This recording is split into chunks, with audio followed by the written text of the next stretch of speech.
Bueno, acá les resuelvo el planteo 4, que es una situación diferente.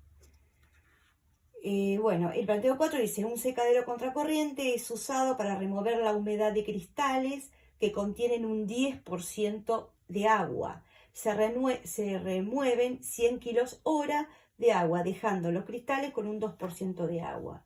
Determinar el número de grados de libertad, la o las variables de diseño y el orden de cálculo.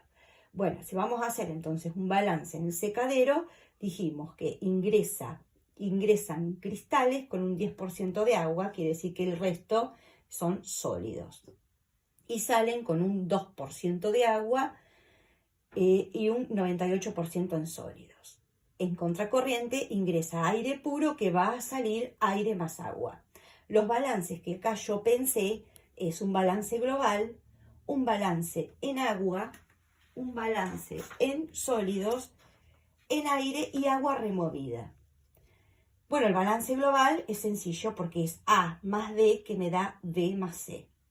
Balance en agua es lo que entra de agua por A, sería 0,10 por A, es igual a B por 0,02 más C, que sale, ¿sí?, con aire, por XC de agua. Balance en sólidos, bueno, lo mismo, lo que ingresa de sólidos entra por A y sale por B nada más. A por 0,9 es igual a B por 0,98.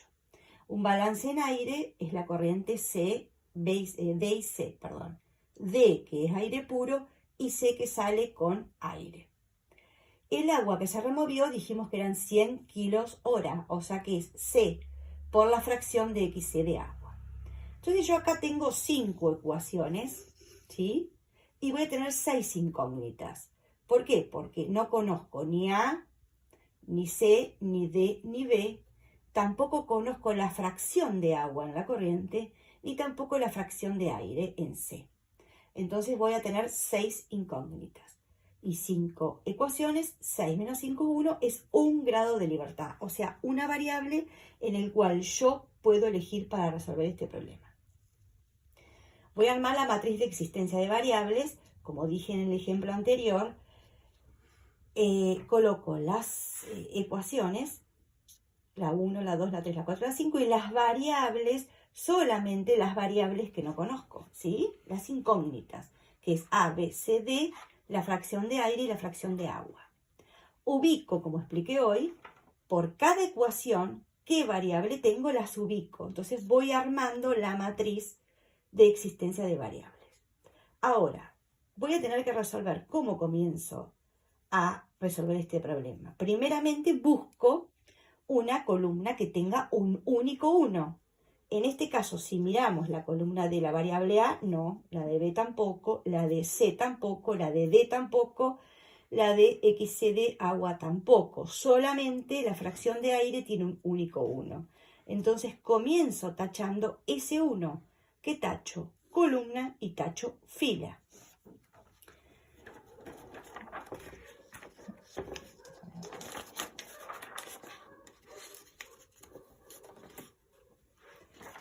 Entonces, como taché, dije, de XC de aire, taché la fila 4 y la columna de aire, o sea que yo de la ecuación 4 voy a calcular la fracción de aire. De la columna 4 voy a calcular la fracción en C de aire. Después se me genera que acá yo no tengo más columnas con un único 1. Me quedó esta columna de fracción de agua en C y todas tienen unos encolumnados. Puede ser esta, puedo tomar esta o puedo tomar algunas de estas.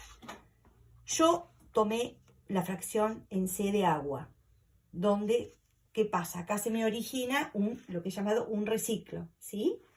O un ciclo de iteración, que es lo que le llamamos normalmente. Entonces, ¿qué hago? Tacho la columna y tacho la fila. Viene a ser la 2 y la 5. Voy a la matriz reordenada. Me había quedado, perdón. perdón, me había quedado que yo cuando taché este 1, vuelvo para atrás. Cuando taché este 1 dije de la 4 calculo XC de aire y me había quedado este 1 que podía tachar. De la 1 puedo calcular D. De la 1 puedo calcular D. Retomo con estos dos unos que taché. Tacho la columna y las respectivas filas, ¿sí? Voy a la matriz y digo, este 1 corresponde a la columna, a la ecuación 5. Y este 1 corresponde a la ecuación 2. Voy a la matriz y pongo la ecuación 5 y la ecuación 2. ¿Quién puedo calcular de la 5 y la 2? La fracción de agua en C, ¿sí? O sea, de la 2 puedo calcular fracción de agua en C y de la 5 puedo calcular fracción de agua en C. Ahora, me voy a hacer una pregunta que yo se los escribí acá para que les quede claro. La pregunta es, como consecuencia de haber tachado la fila 5 y la fila 2 con su respectiva columna de fracción de C de agua, ¿queda alguna columna sin unos? O sea, que se hace ρ0, o sea, alguna columna que no esté tachada verticalmente. Miremos, como consecuencia de haber tachado estas dos filas y esta columna, ¿me queda alguna columna sin unos? Sí. ¿Cuál? La C. Fíjense que la columna C están todos los unos tachados, ¿sí? ¿Y quién es ese C que se hace ρ0? Esa variable es la que me va a abrir el ciclo iterativo, ¿sí?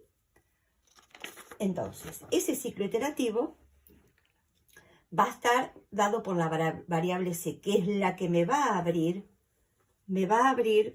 el ciclo de iteración.